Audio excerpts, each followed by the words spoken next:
नमस्कार दोस्तों, एमएससी 5 में आप सभी का बहुत बहुत स्वागत है। आज हम सभी फिर से डिस्कस करेंगे इग्नू यूनिवर्सिटी के एमएससी फिजिक्स के सिलेबस के बारे में, जिसमें आज हम बात करेंगे थर्ड चैप्टर के बारे में कि थर्ड चैप्टर क्या है और थर्ड चैप्टर में कौन कौन से टॉपिक हैं और उसमें क्या सिलेबस है। ठीक है, तो आइए हम देखते हैं। तो आपका जो टॉपिक है, जो सब्जेक्ट है, वो इलेक्ट्रोमैग्नेटिक थ्योरी है। ठीक है, इलेक्ट्रोमैग्नेटिक थ्योरी में आपको क्या क्या पढ़ना है। इलेक्ट्रोमैग्नेटिक थ्योरी में कुछ टॉपिक अलग किए गए हैं। जैसे पहला टॉपिक है इलेक्ट्रोस्टैटिक, दूसरा टॉपिक है मैग्नेटोस्टैटिक। ठीक है, अब इन दोनों में क्या क्या चीजें हमें पढ़नी है, उन सब के बारे में डिटेल से समझना है। सबसे पहला टॉपिक है इलेक्ट्रोस्टैटिक। इलेक्ट्रोस्टैटिक में पढ़ना हमें क्या क्या है, तो इलेक्ट्रोस्टैटिक में हमें पढ़ना है,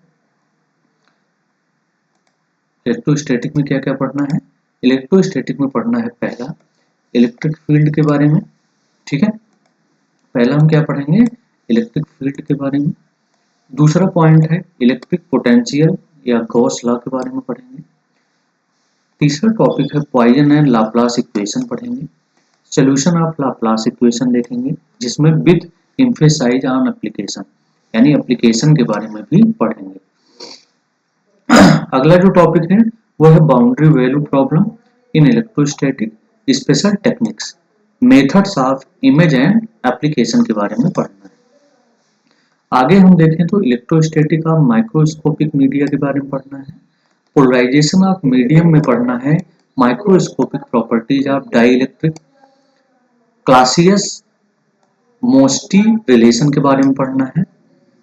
अगला जो टॉपिक है, अगला टॉपिक हम देखेंगे कि सिंपल मॉडल ऑफ डाइइलेक्ट्रिक, और इसमें पढ़ना है इलेक्ट्रोस्टैटिक एनर्जी ऑफ डाइइलेक्ट्रिक के बारे में पढ़ना है।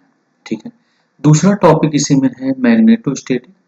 मैग्नेटोस्टैटिक में हमें क्या क्या चीजें पढ़नी है उसको हम ध्यान से देखेंगे।